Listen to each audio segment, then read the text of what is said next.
You're tuned in to Oilers Nation every day with Tyler Yaremchuk, live every weekday on the Nation Network YouTube.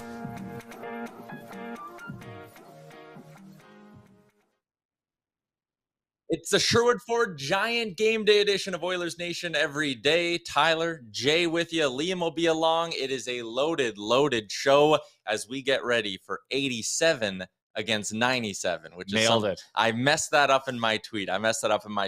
But before we get to previewing the Penguins game, and we are going to be joined by Josh Getz, the team's radio play-by-play voice, to help us preview tonight's matchup against the Penguins. Let's talk about what we saw on the weekend with this Oilers team. Let's recap the game against the Blues with the lead.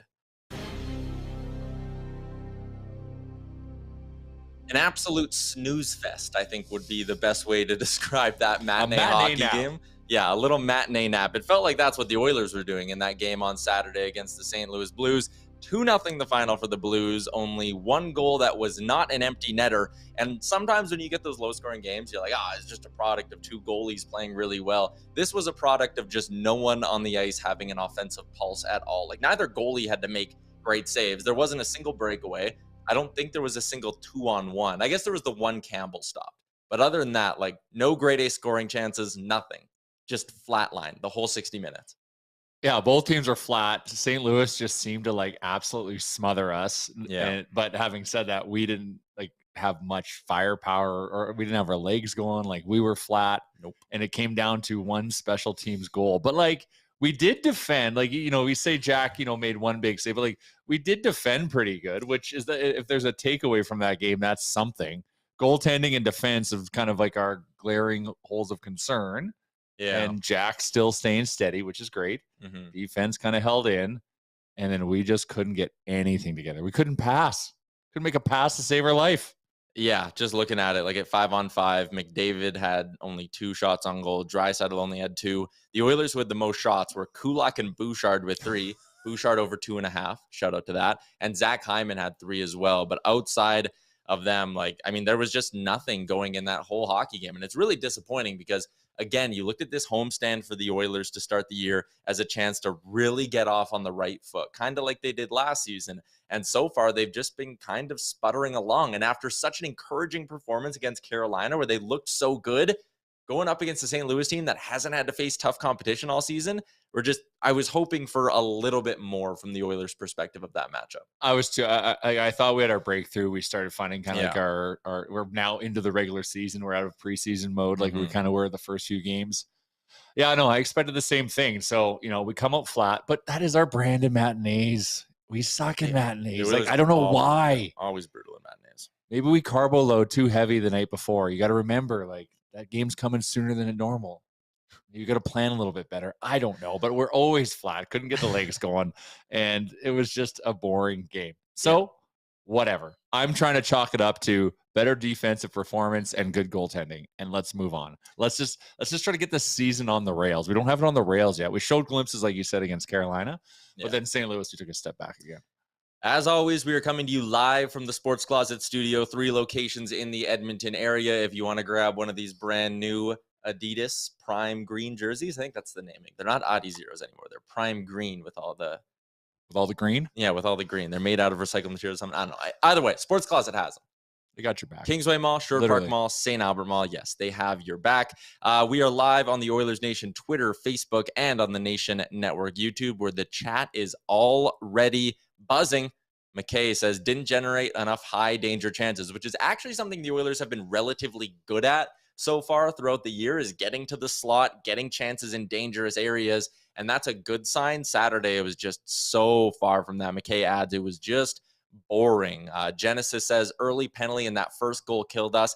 I don't think it did. Like, if the Oilers, how do you mean it did? Like, it didn't. Like, it. Our big thing is we get scored on first, and then we're chasing the game and can't get it back. Yeah, but I mean, you gave up only one goal outside the empty netter. Like, you can't say that's what killed you. Well, that was the straw that broke our back. That is. But it came down. That game was so bad and so boring that it came down to that one goal. So, yes, it was on a power play, so you can't be like, oh, well, like we did something, we made a glaring mistake, Yeah. but clearly we couldn't draw any penalties to save our life either. And then when we did get our one chance, it was not that good. But that was just a testament to kind of who showed up that day for Edmonton. Let's move along to tonight's game now, and we'll get to our guest in just a second because there are only 4 teams in the NHL who have not suffered a regulation loss yet this season. Dallas, Detroit. Edmonton, the place where streaks get broken. Well, unless you're St. Louis, who extended their streak because they're also one of those teams. Yeah, but that's a 2-0. That's not a streak. They got their third win in a row. Well, 3's a streak. Like no one's getting buck naked and running to the quad right now. Okay, with a 3, you got to get to like 4. That's a good streak. I'm not saying they're getting buck naked and running through the quad in Pittsburgh, but they are certainly thrilled about their start to the seasons. We're excited to welcome in their radio play-by-play voice, Josh Getz, to the show. Calling games at Rogers Place is certainly a unique environment because you are 4,000 feet up from the ice. Josh, are you prepared to basically be at the top of the mountain tonight when you call this game? Yeah, I am, guys, and great to be with you. Always enjoy getting to spend some time talking about the Pens and Oilers. But yeah, we kind of joke that when we call this game, we're in Jasper and a little further out, just trying to get the glimpse up in the press box. But I will say Pittsburgh's press box is also pretty far back from the rink, so we're well prepared when we come out to Edmonton for these games. What's your favorite? You've been around the league a few times. What's your favorite spot in the league to call a game? Who's got the best vantage point? Montreal's definitely, I think, the best vantage point. I'm a sucker for the history, and I know this is probably not going to play well to your audience, but I really enjoy going into the Saddle Dome. The booth we're in there is like this steel box that's probably been hanging there since the late 80s. And rusting out and might fall at any moment. Yeah, I know. I knew it was a risky move to bring that up here, but they have this like steel bar at the top that if you grab it at the wrong time, the heat's hitting it and you burn the crap out of your hands. So it's always an interesting time up there, but I enjoy that booth as well. We're going there tomorrow, so we'll be there tomorrow night. Just like that steel pipe, the Pittsburgh Penguins are red hot to start the season 4-0-1. That is a great done. That is tremendous. This is why you're the host. You're the pro. What's propelled the Penguins to this hot start? Because they've just been lights out and pretty much dominating every team that's in front of them. Yeah, I heard you guys mention that it was a bit of a snooze fest for the Oilers and Blues the other day. I can tell you the Penguins game on Saturday was not. The Penguins were asleep to start it, but the game itself was not a snooze fest. Columbus came out and kind of blitzed them in the first period. And honestly, in my years calling the games for the Penguins now, this is my second year full time, but I've been doing it, road games for 5-6 seasons now. It was probably the worst period of hockey I've ever seen the Penguins play in Columbus to open the game on Saturday night. They bounced back well, and that's kind of been a big thing under Mike Sullivan since he's taken over. Their resilience has been really strong in game and dealing with adversity, and they played a solid 40 minutes to win the game in the second and third periods. But I think when you're looking at this Penguins team, the biggest 2 things that have jumped out to me that maybe haven't always been there, at least the first thing, is they're getting scoring from everywhere. They have 14 different guys that have found the back of the net. In that win against Columbus Saturday, when some of the big guns had to kind of ramp it up early in the game, you get goals from Josh Archibald. You get you guys know, obviously. You get a goal later in the game from Brock McGinn, guys that are in your third and fourth line pairings within your lineup. So that's important. It goes without saying for a team to have success. But at the end of it, it's the former Oil King, Tristan Jarry. He has continued to be as consistent as you could ask for. I mean, he hasn't lost yet this year. He's looked lights out in doing so. And this is his third year as the number 1 guy in Pittsburgh. And in those 3 years, there's only one guy in the NHL that has more wins in net than Tristan Jarry, and it's Andrei Vasilevsky. So he's been pretty impressive for Pittsburgh. There are a ton of connections between the Oilers and the Edmonton area and this Pittsburgh team. You mentioned Jarry, you mentioned Archibald, but also on the blue line, Jeff Petrie, who they picked up over the summer in the deal with the Montreal Canadiens, an addition that really just rounds out the top 4 of that blue line. What's Petrie's sort of initial first few games as a Penguin been like? He's had a good start. He had one rough game, ironically enough, his return to Montreal, his other former team. He took 3 penalties in that game, including one in overtime. The Penguins lost that game, their only loss of the season. But otherwise, he's been really solid. I mean, he's already put a 3-point night up on the back end. He's given them a different look as far as, a bigger defenseman that can skate, that can put up offense, that has some physicality, I would say subtle physicality to his game. He's not a nasty guy, but he isn't afraid to engage, as you guys know. And I will say this, tonight could be an interesting look as far as the Penguins are concerned with Petrie, because Jake Gensel's going to miss his second straight game with the upper body injury. And Petrie yesterday in practice was skating with the top power play unit. Mike Sullivan was going with Chris Letang and Jeff Petrie as a 2 defenseman look with Malkin, Crosby, and Brian Rust up front. So he's getting opportunities. He added some size, as I mentioned, which was something the Penguins wanted to do to their back end this summer. And he's been solid so far. You can't help but look at this Penguins team and not get and confirm if this is the case, the Last Dance vibes. You got Michael Jordan, Sidney Crosby, Pippen, Evgeny Malkin. So my question for you is, do you feel the Last Dance vibes? And then who is the Dennis Rodman of this Pittsburgh Penguins squad? That's a great question. I'll answer the first part first so my brain can go a little bit as to who's the Dennis Rodman. But as far as the Last Dance vibes, I think it's fair to say, I will say that it doesn't totally bring that on the whole with the Penguins this year, only because Malkin and Letang signed long-term extensions. So, yeah, you know that the window is not huge. It's open. It's not huge, but because those guys are here beyond this season, it doesn't totally have that feel to it. But I get what you're saying. I mean, everyone said it. It's true. They brought the band back together. They're trying to get things going in the right direction after the 4 straight first-round exits for the Penguins. So things are definitely feeling good out of the gate here. Now that I've had some time to think about it, the Dennis Rodman, I mean, the easy one would be to say Letang, because you talked about Malkin and Crosby, but Letang doesn't really have the Rodman traits there. I would kind of give Jeff Carter the Dennis Rodman traits. He's definitely a bit of swag. He brings it to the dressing room. He's another veteran, brings that center depth down the middle behind Crosby and Malkin. So I'd probably give him the Dennis Rodman. I don't know how he'd feel about that, but he can take that title from me. Sidney Crosby versus Connor McDavid, always an exciting matchup. And Crosby's just playing some great hockey right now. 10 points in 5 games. Have you noticed anything different about his game this season, or is it just same old Sid? You know, one thing I've noticed that's I'm sure we'll see tonight that's kind of ironic because he's putting up a ton of offense and he has looked great in doing so. As you mentioned, he had the game winner in Columbus on Saturday night.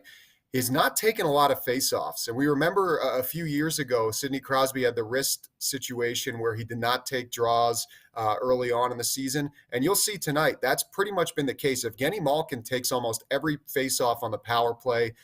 Crosby's kind of yielded to Jake Gensel when he's been in the lineup on that top line to take draws as well. So that's been a little bit of an interesting wrinkle because he's starting a lot of draws, whether in the offensive zone, the defensive zone, the neutral zone, on the wing.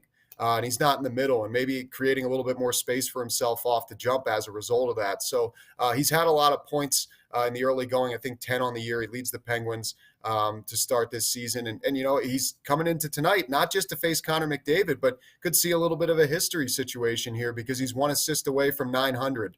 And he'd be the 20th player in NHL history to hit that mark. So if there's any more...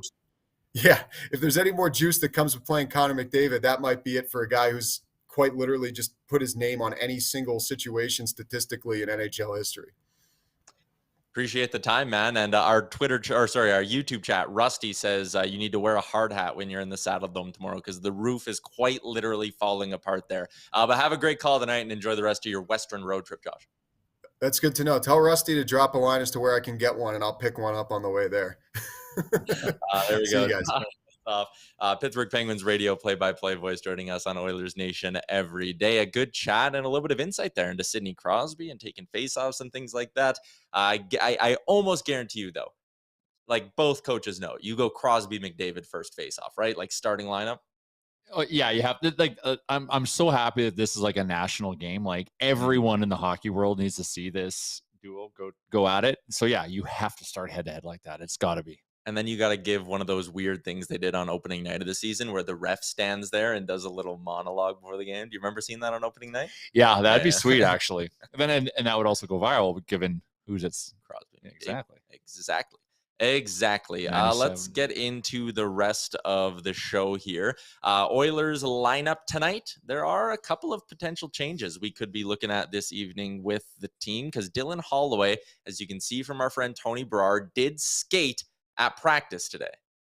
So I think I've seen some confirming he's not going to be playing though. Yes, he is not going to be. Sorry. Am I supposed to just stay quiet? And you're setting us up. But everything else for the Oilers is looking kind of the same. McDavid, Kane, Yamamoto, Draisaitl, Nuge, Hyman, McLeod, Fogle, and Puljujarvi. Holloway not playing. Shore and Ryan extra skaters. Blue line looking the same, going Nurse Cece, Kulak Berry, and Niemelainen and Murray splitting time with Evan Bouchard. So the 11-7 approach again as Liam has joined the show. Liam, do you like that Woodcroft is sticking with the same lineup, or do you wish maybe he would have jumbled things up a little bit? I kind of like it. I like that we've spoke about it before, that this team's got to start getting some consistency with who they're playing alongside. And, you know, obviously the offense wasn't there last game, but there was a few chances here and there. In the game before, it worked perfectly well. So I think it's a good idea to keep it going. You don't want to just throw everything in the blender every time something goes wrong. So I don't mind it. And it's good to see Holloway back on the ice, even if he's not going to play tonight. Yeah, sounds. We heard last week that he was doubtful for the rest of the homestand, but he might make his way into things when they hit the road again. So it looks like, again, it's all sort of tracking to that point there. Woodcroft what Holloway is experiencing is exactly what the injury is, an upper body injury. Mm-hmm. Everything in his upper body hurts when you get hit that hard. So you just got to let this guy just feel a little bit better before you get him in the lineup. All right, let's get into our betting report for Betway as we work our way through the show here. The Oilers come into this game. Liam, are they favorites? They are the favorites. Minus 125 on the money line. Minus 125. So a little, like, you get the home ice advantage bump, the Canadian team bump as well, being kind of like a popular team on the betting markets, which the Oilers are. But I'm still, despite all that, a little surprised that I'm shocked. I thought it'd be closer to even money. But it's not far off. But yeah, no, I thought it was, because Pittsburgh's hot. We're still trying to figure it out. So just the records alone should make us the slight underdog, but you know, factoring home ice advantage and whatnot. But once again, this is the Connor McDavid effect. The sports books can't really quantify what this person is and what they mean to their team. Yeah. So you get weird odds sometimes. Liam, what do you like tonight on in the Oilers-Penguins game? Well, I'm actually going to go with the Oilers on the money line. I mean, they're at home. I feel like the bounce back. They're not going to get shut out again. And the McDavid-Crosby thing does factor into this a lot for me. I think McDavid always wants to show up in these big games. But even saying that, my player prop is going to Leon Draisaitl over 3.5 shots plus 120. He's hit this in 2 of 3. The last game he missed it, but when the offense went dry against Buffalo the other night, he came back and he hit it. So I'm kind of banking on that happening again. And I mean, if the Oilers do want to win this game, Draisaitl and McDavid, and even guys like Evander Kane, and you know, they got to show up and get some points and just shoot the puck. Like, let's get more than 20 shots tonight. That's a good place to start. John in the YouTube chat said Kane was quiet on Saturday. You could basically just say everyone was quiet too. Jay, what do you like tonight in the betting front? Yeah, I'm going to be as brave as Liam, and I'm also going to go Oilers on the money line. But then to juice it up a little bit, I'm going to go Oilers to win. And this is where I love the Betway pre-packaged prop bets. So Oilers to win money line and McDavid over 2+ points. Okay. I feel like tonight's going to be a shootout. I honestly think it is. Like, I think this is going to be a high scoring affair. This is going to be like a 6-5 game, like something crazy like that. So, because you know Sid's showing up, because Sid needs to show that he is the kid and not Connor McDavid. And Connor needs to beat his hero. So it's really interesting how this is going to shape up. You know, you've got Tristan Jarry that is a stonewall behind the net, but who knows? This is Connor McDavid. And we got Jack Campbell who's been getting hot, but still, this is Sidney Crosby. So I just think this is going to be high octane, high scoring, entertaining. And I could easily see this game going to overtime where it's not Sidney Crosby undressing Dylan Strome and scoring. It's Connor McDavid undressing Brian Rust, sure. Also, Ryan Strome was the Oiler, not Dylan. I said Dylan? Yeah. Oh, it's because I wanted to sign Dylan. Yeah, everyone did. You get what I'm saying. Yes, I know. I was looking at the Betway pre-built odds, and McDavid and Crosby to both score is plus 350. I don't love that because neither of them are, huge goal scorers. But what I do we say that, but they score like 40 all the time. I do like you could put together McDavid and Crosby to each get an assist plus 105. Yeah, that seems like a no-brainer. That is my first big bet of the day. That was one of my bets on the Daily Faceoff show with Frank Saravalli earlier today as well. So that one I really, really like. And then I also, Liam, I'm going to ride with you on the Draisaitl over 3.5, and I'm also going to bet on McDavid over 3.5 at the same time. So 2 shot props and the assist parlay for me. I think the Oilers' big guns, David and Draisaitl, 97 and 29, are going to be sitting there going, hey, we cannot get shut down. National TV coming off a bad game. Everything is trending towards the big players actually showing up tonight for the Oilers. So that's going to be my one key to the game as well for our friends at Sherwood Ford, the Giant. The Giant key to the game, McDavid and Draisaitl, take it away. That's my take. So no Fogle? No Fogle today. He's starting to not believe. No, it's just tonight is about the Stars. McKay already says no Fogle. No, I'm saying no Fogle. This is your brand now, bro. I know it's part of my brand, but I just with my money, no, I'm not going that far. Key to the game? Key to the game. Oh, like this is going to be a shootout. So score more than Pittsburgh. That's the most obvious thing ever, but just make that one key save. You hear Gretzky talk about Grant Fuhr in a 5-5 game, and Grant Fuhr says, don't worry, I'm not letting another one in. You get the next one. Like it's that type of situation tonight. So Jack, just make that one save at that crucial time so we can get that extra one to go ahead. But I feel like today is going to be a battle. And I hope so. It's good for the game of hockey. It's good for everyone to see Crosby and McDavid shoot it out against each other. So I'm and maybe I'm trying to cheer for that. Maybe it'll just be a 2-1 game and boring defense because all of a sudden we learned our defensive game against St. Louis. Maybe wishful thinking, but I think this is going to be a barn burner. My giant key to the game was the Stars, maybe a secondary key to the game. They need some of their secondary pieces in the top 6 to really get going, namely these two, Jesse Puljujarvi and Kyler Yamamoto. 5 games for Puljujarvi, 4 for Yamamoto. Neither has found the back of the net. Yamamoto only has the 1 assist. Liam, is it fair to say it's a good secondary key to the game that if 13 or 56 can find the back of the net, the Oilers are in a much better position to win this hockey game? Yeah, I think depth is what helps you win most hockey games. Like you can't just be dependent on Draisaitl and McDavid every single night to show up. We spoke about all offseason how the Oilers forward group has depth, and so far this season the only one that's shown up is really Nugent Hopkins and Hyman and McLeod to an extent. But we need Puljujarvi, we need Yamamoto, and Evander Kane too. Like John mentioned in the chat, we need those 3 guys to actually come out and start contributing to the stat sheet more than hitting and all that other stuff too. Well, look at Pittsburgh. Look what Josh just told us. They've gotten goals from 14 different goal scorers, and they're 4-0-1. Yeah. Well, depth scoring means a lot. It is the 10th head-to-head meeting between Sidney Crosby and Connor McDavid. While McDavid has dominated the individual matchup, posting 18 points compared to Crosby's 5, it has been Pittsburgh who has won the majority of those games, 6 out of the 9, although 3 of them were an OT. So Edmonton does have a 3-3-3 record against the Pittsburgh Penguins. There was a ton more I wanted to get to.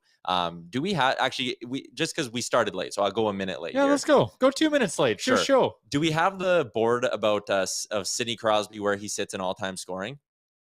If we do, this was a question I threw to Frank Saravalli and Jason Gregor today. Right now, Sidney Crosby on the all-time scoring list is 19th.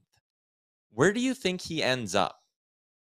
He's having a great start. He has 10 points in 5 games. He is about 380 away from getting into the top 10. I need to see it. Yeah, no, you need to see it. I'll take a look. Where's your? He's down at 19, 1,419 points. Is it insane to think he could put up another 500 points in his career and pass Yager? Hey, we got it up now. There we go. So that's where he's got to go to get into the top 10. Esposito's 10. So he's 100 and... Oh, yeah, he's definitely in the top 10. He's definitely getting into top 10. Can he catch Mario, though? That's another big leap from Phil to Mario. There's something points. special and about Sidney surpassing Mario. But...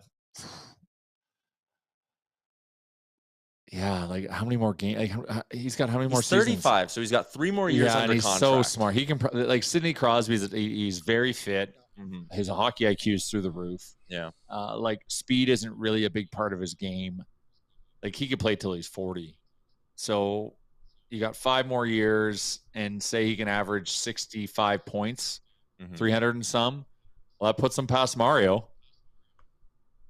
I think he'll pass Mario. 3 more years, and I bet you he signs 1 more contract. I can see him playing until he's 40. So 5 more years, is it fair to say he could average, like 5 more years after this one? That's probably 500 points. That would put him at 1919. That would leave him 2 points back of Jaromir Jagr. He's 502 away right now. Way less games. In way less games than Jagr did it because Crosby battled those injuries. Him potentially getting to second, I don't think is out of the question. The next milestone after he gets to second would be if he could get to 1,964, because that would be the end of the trivia fact. Wayne Gretzky has more assists than anyone else has points. Oh yeah.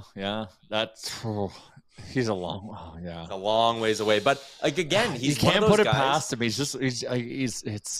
It's impressive. Like, he's obviously really good. It's very well documented. And he's got kind of that, I'll say it in a nice way, that insane competitive athlete side of him, like a Brady does and others, to be right? that level, like just like he's a giant hockey nerd is kind of like the term, like he's like Connor, like they're just always studying and working hard to be better. Doesn't matter if they're 22 or 39. Yeah. And I also think, like, let's say he gets 480 points in the next 4 or 5 years. If he's like 30 away from Jagr, he comes back for another season. I think he's that kind of driven. Okay. He'd want to get to second all time. Okay, so we've been really giving Sidney Crosby a lot of face time here. Where does Can Connor catch him? Oh, yeah. Connor ends up, I think by the time his career's done, health, knock on wood, being what it is, like hopefully he can stay healthy and he should be second all time by it's all done. It should go. Wow. That would be amazing. Gretzky, McDavid, side by side, 1-2. That's, as an Edmontonian, that is special. If you and I are doing a pregame show on October 24th of 2032, 10 years from now. I am going to be old. Yep. I think it's McDavid sitting second in that list. But I'm going to wrap it up with a little fun trivia question for you. Let's go. On this day in 2014, Leon Draisaitl scored his first career NHL goal. It was at home in a game against the Carolina Hurricanes. Okay. Who got the assists on the goal? Here's a little. What's the year again? 2014. Here's your hint. Both of these players that assisted on Draisaitl's first career goal went on to play for the Penguins at some point. 2014. 2014. Rexall Place. Justin Schultz? No. Okay. There was a lot of Oilers from that era that ended up playing on the Penguins. Yeah, no. I'm thinking here. Liam, really do you have the answer? Do you think you could get it? Is Kajula one of them? No, Kajula wouldn't have been. No, he wouldn't have been there. He wouldn't have been there. Perron? No. Perron was one of them. Yeah, he had a cup of coffee there. Yeah. A quick cup of coffee. I think that season even. Yeah, Perron. Rob Klinkhammer. No, that is who they did Perron for, though. Good trade. Olympian. Oh, right. Yeah. Got it. Okay. So, Perron. Chris got it. And who else went to Pittsburgh? 2014. You want your final hint? Oh my God! Like, yes and no. How much can we? You can't have 5 minutes. The chat's already getting it. Okay, we got to wrap this. He's playing tonight. Jeff Petrie. You're supposed to I didn't even know they played together. Think about it. All right, sorry. Jeff Petrie was an Oiler in 2014. Wow, it feels like Petrie played for us like 400 years ago. Draisaitl from Perron and Petrie was his first NHL goal back in 2014. And since then, he's racked up 255 more. Here's to hoping Leon Draisaitl can find the back of the net tonight, and the Oilers stars have a big night. It's Sidney Crosby versus Connor McDavid, 6 o'clock, Rogers Place. It's going to be absolutely electric, or at least we hope.